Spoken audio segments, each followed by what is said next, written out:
काठमांडू की हवा में बेचैनी। नेपाल की राजधानी काठमांडू, जो हमेशा पर्यटकों की चहल पहल, मंदिरों की घंटियों और पहाड़ों की ठंडी हवा से जानी जाती है, उस दिन कुछ अलग थी। आसमान बादलों से घिरा हुआ था, मानो मौसम भी किसी बड़े तूफान का इशारा कर रहा हो। लेकिन असली तूफान उन बादलों में नहीं, बल्कि युवाओं के दिलों में पल रहा था। यह वह पीढ़ी थी जिसे लोग जनरेशन जेड कहते हैं। मोबाइल, इंटरनेट और सोशल मीडिया पर पली बड़ी। इनके सपने बड़े थे, सोच खुली थी और दिल में बदलाव की आग जल रही थी।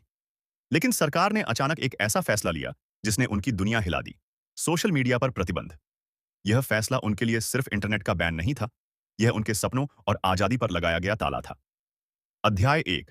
गुस्से की पहली चिंगारी। प्रवीण, 21 साल का कॉलेज छात्र, अपने कमरे में बैठा फोन की स्क्रीन को घूर रहा था। फेसबुक बंद, इंस्टाग्राम बंद, टिकटॉक बंद, यहां तक कि ट्विटर भी काम नहीं कर रहा था। उसने गुस्से में फोन दीवार पर पटक दिया। हक है हमारा आवाज उठाने का, क्या ऐसे चुप करा देंगे हमें? उसी वक्त उसकी दोस्त राधिका का मैसेज आया। आज शाम को सभी स्टूडेंट्स दरबार मार्ग पर जुट रहे हैं, हमें निकलना होगा। प्रवीण के भीतर का लावा फूट पड़ा। उसने बैग उठाया, माथे पर पट्टी बांधी और निकल पड़ा। अध्याय 2। सड़कों पर उमड़ता सैलाब। शाम होते होते दरबार मार्ग पर हजारों युवा जुट चुके थे। किसी के हाथ में पोस्टर था जिस पर लिखा था, भ्रष्टाचार बंद करो, हमारी आवाज लौटाओ। किसी ने नारा लगाया, हम बोलेंगे, हम लिखेंगे, हम जिएंगे आजाद। भीड़ में मोबाइल फ्लैशलाइट्स चमक रही थीं। हर चेहरे पर गुस्सा था, लेकिन आंखों में उम्मीद भी। राधिका ने मंच से कहा, सोशल मीडिया सिर्फ टाइम पास नहीं है, ये हमारी पढ़ाई, हमारी नौकरी, हमारी आजादी का हिस्सा है। हम चुप नहीं रहेंगे। तालियों और नारों से पूरा काठमांडू गूंज उठा।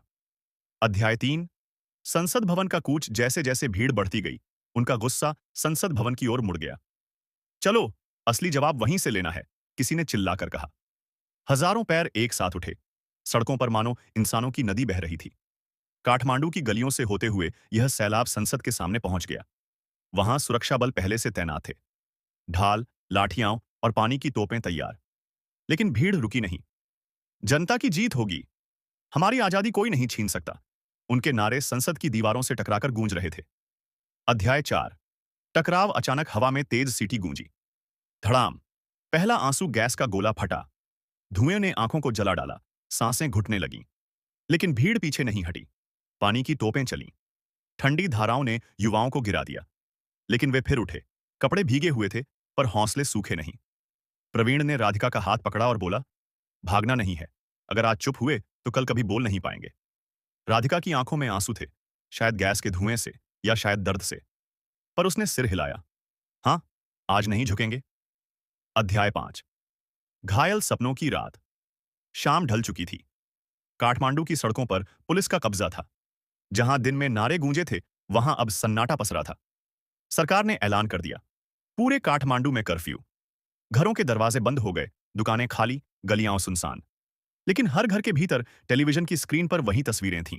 युवाओं पर बरसता पानी, पुलिस की लाठियां, संसद की ओर बढ़ते नारे। प्रवीण अपने कमरे में बैठा खिड़की से बाहर देख रहा था। उसकी आंखें लाल थीं, बदन थका हुआ था, लेकिन दिल में एक ही बात थी, ये तो बस शुरुआत है। अध्याय 6। चुप्पी में गूंजती आवाज। कर्फ्यू की रात ने शहर को कैद कर दिया था। लेकिन इंटरनेट की दुनिया में नए नए रास्ते खुल रहे थे। वीपीएन से, गुप्त चैट ग्रुप से युवाओं ने एक दूसरे से जुड़ना शुरू किया। हर कोई लिख रहा था, हम हारेंगे नहीं, ये हमारी पीढ़ी की लड़ाई है। राधिका ने एक छोटा वीडियो बनाया। उसमें उसने कहा, अगर हमें बोलने नहीं दोगे तो हमारी चुप्पी भी गूंजेगी। आज हम सड़क पर हैं, कल पूरा देश उठ खड़ा होगा। यह वीडियो छुप छुप कर हजारों लोगों तक पहुंचा। अध्याय 7। भविष्य की सुबह। कई हफ्ते बीत गए। प्रदर्शन रुक रुक कर जारी रहे। सरकार ने कढ़ाई की, पुलिस ने और बल प्रयोग किया। लेकिन इस बार युवाओं की आवाज इतनी गहरी थी कि दबाई नहीं जा सकी। गांवों से, कस्बों से, कॉलेजों से, सब जगह से लोग खड़े हो गए। काठमांडू की दीवारों पर लिखा था, हमारी आजादी लौटाओ। अखबारों ने लिखना शुरू किया, नेपाल की नई क्रांति, जनरेशन जेड की बगावत। प्रवीण और राधिका भीड़ में खड़े थे। उनके चेहरे थके हुए थे, लेकिन मुस्कान थी। प्रवीण ने धीरे से कहा, देखा, हमने शुरुआत की थी, अब ये रुकने वाली नहीं। राधिका ने जवाब दिया, हम जीतेंगे, क्योंकि हम सच की तरफ हैं। उपसंहार। आवाज कभी नहीं मरती। नेपाल की कहानी दुनिया के लिए एक संदेश बन गई। जब भी कोई सरकार जनता की आवाज दबाने की कोशिश करती है, तब नई पीढ़ी उठ खड़ी होती है। ये कहानी सिर्फ सोशल मीडिया के बैन की नहीं थी। ये कहानी थी आजादी की, सपनों की और उस आग की जो हर नौजवान के दिल में जलती है। आवाज को दबाया जा सकता है, लेकिन मिटाया नहीं जा सकता।